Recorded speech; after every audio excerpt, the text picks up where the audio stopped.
With the last circumstances that we have left as humanity, you will surely have noticed that there are a huge number of things that we now do without contact, such as paying with a cell phone, and one of the most common new practices is to scan QR codes. For example, in restaurants to see the menu or in public spaces to see certain information. To scan a code, you can do it through Google Lens. You can open the app in several ways.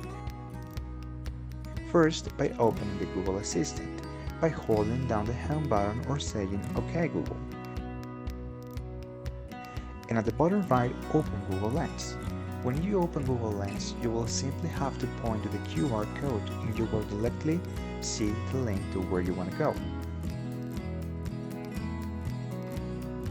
Another option is to open Google Lens directly from the camera. This option is only available on some Android mobiles. To do this, open the camera app, point to the code and hold your finger on the QR code. The cell phone will vibrate and the QR link will appear just like when scanning the Google Lens.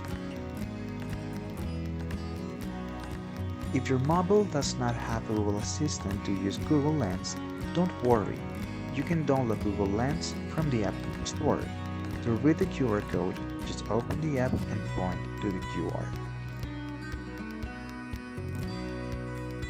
On iOS, it's almost easier when it comes to reading QR codes. To scan a QR code on your iPhone, all you have to do is open the camera app and point to the QR code. Make sure that the QR code is inside the screen and press the pop-up notification. This will execute the action contained in the QR code, such as sending it to a web page. If you don't see a notification pop up, verify that you have QR code scanning enabled.